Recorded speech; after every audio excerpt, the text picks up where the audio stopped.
Hope you're having a wonderful Wednesday. My name is Kimberly Lecar, and a quick shout out to my friend Anisha. I'm wearing these pieces here.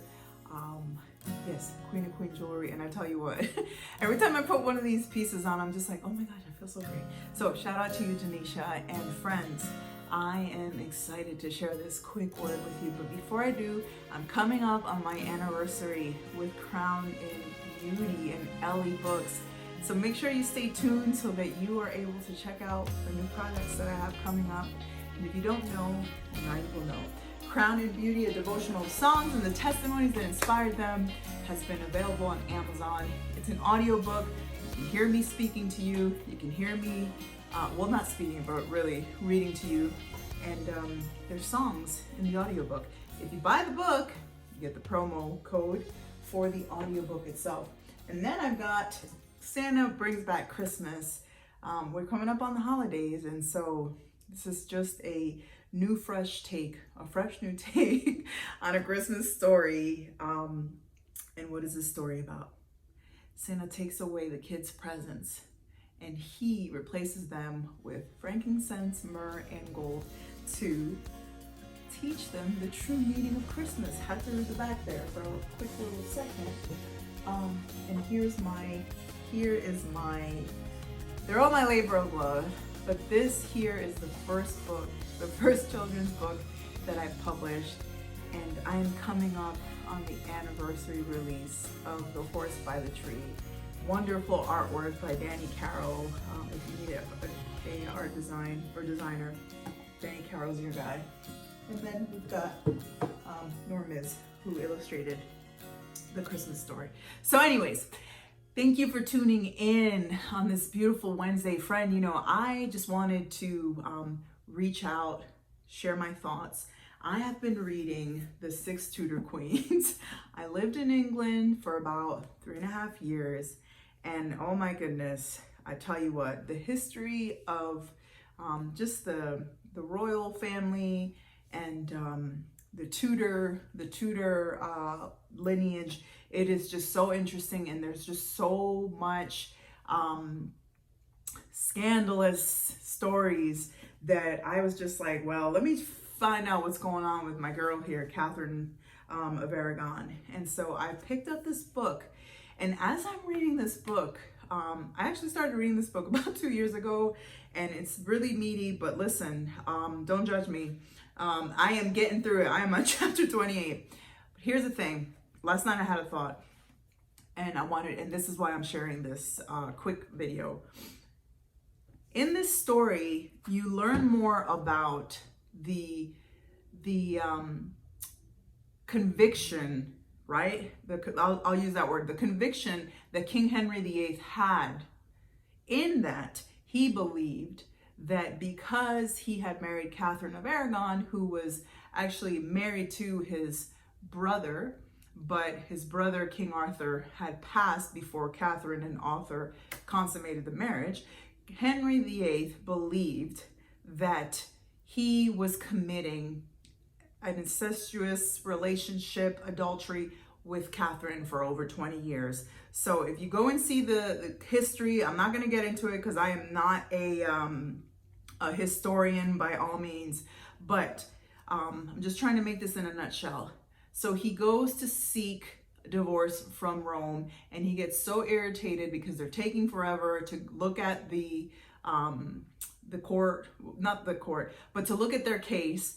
And in that process, he develops this haughty attitude that he is the king of the state, the king of England, and basically he can do whatever he wants. And so he makes himself ruler and head of the church, and there splits Rome. There, the church splits from Rome, and then you have the Protestant church. Now, a lot of things are in this book, but here's what is really interesting to me, because this spoke to me. Now, mind you, it is a historical fiction book, and I gave you kind of like the rawest, roughest summary of how, you know, the division of the church. How are we divided in the things that we are allowing in our lives? Henry VIII was so infatuated with this idea that he believed that he was in an adulterous relationship, an incestuous relationship, and believed that his marriage to Catherine was not valid, that their daughter was not an heir. She was a, what's the word? She was an illegitimate child because of this notion that he had in his mind of who Catherine really was to him. Now, Catherine of Aragon was a devout Catholic, and it's so interesting to me when I'm reading, mind you, I know this is a historical fiction, but Alison Vere she is an awesome author. She has a degree in history. She has had access to all the letters and just all things that has to do with King Henry and other projects that she's done. But here's what I'm getting at to, because it's taken me a while to get there, because there's so much history. There's so much behind the stories that we hear. There's always a second opinion. There's always more to the story.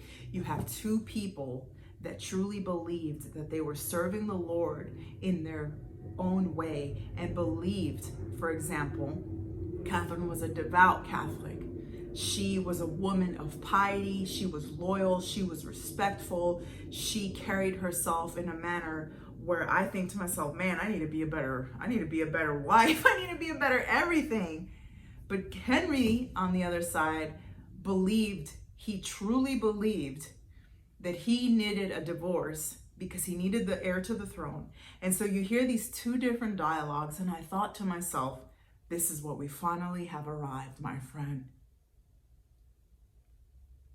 Who is the better Christian?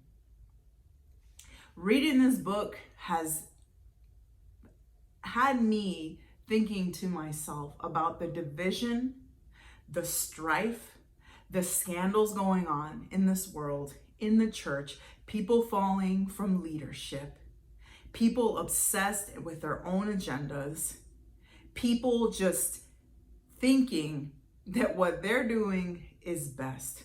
Who is the better Christian? I'm not saying that you're the better Christian, that I'm the better Christian.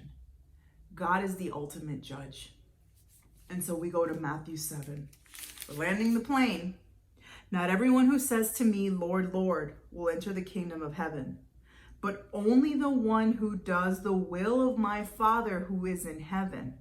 Many will say to me on that day, Lord, Lord, did we not prophesy in your name?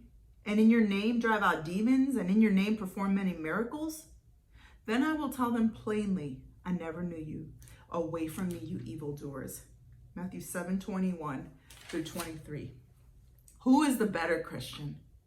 When we are entertaining divisive and deceptive ideologies, when we are entertaining drama, who's the better Christian? Because there's so many ministries out there that are all about, and people that believe that their one main goal in life is to out the other Christian. And I'm not on here because I'm the better Christian. I'm on here because I have been told to inspire others to pick up their beauty for ashes. What does that look like? God seeks your heart, mind, soul, and strength. He says, seek me and find me. Knock, right? Ask and it will be given to you. Seek and you will find. Knock and the door will be open. For everyone who asks receives, the one who seeks finds, and to the one who knocks, the door will be open. That's Matthew 7. Let's go to Matthew 6:33. I was about to read the Our Father, but let's go down to Matthew 6:33. But seek first his kingdom and his righteousness, and all these things will be given to you as well. Therefore, do not worry about tomorrow, for tomorrow will worry about itself. Each day has enough trouble of its own. Friend, we can sit here, I could sit here. Oh, I love this history, this book. I'm just like, my heart for Catherine, my heart for Henry, this new compassion. When will we continue to walk in the purposes of our lives? By being compassionate, by being the fruit of the Spirit. I need accountability. I'm not asking people to come to me and say, hey, Kim, you said this wrong. We do things in love. In my house, we do things in love. In my prayer group, we do things in love. We are called to edify each other and encourage each other. And that's why I'm doing this. Because if I don't do it, then I'm going to be miserable. And I need to obey the Lord. God has called you, friend, for such a time as this. Ask yourself, have you been walking in a self-righteous spirit, right? Or even you're not a Christian, but you think you're better than everyone. There is no better or worse. There's only one, and that's Jesus, and he is perfect. As I compare myself to the Lord, I am but rags and dust. You see this lipstick? You see all this done up? This is nothing compared to the beauty, the peace, the wonders, the inheritance, that we are crowned in glory, that we are crowned in beauty and righteousness because of who he is. We can read these stories, we can have our opinions, but who are we truly serving? Is it self? Is it purposeful? Is it building up the church? Friend, I hope that you've been encouraged today, and just be reminded that you are crowned in beauty. You've been given beauty for ashes, and God longs to have your heart, mind, and soul and strength today. Until next time.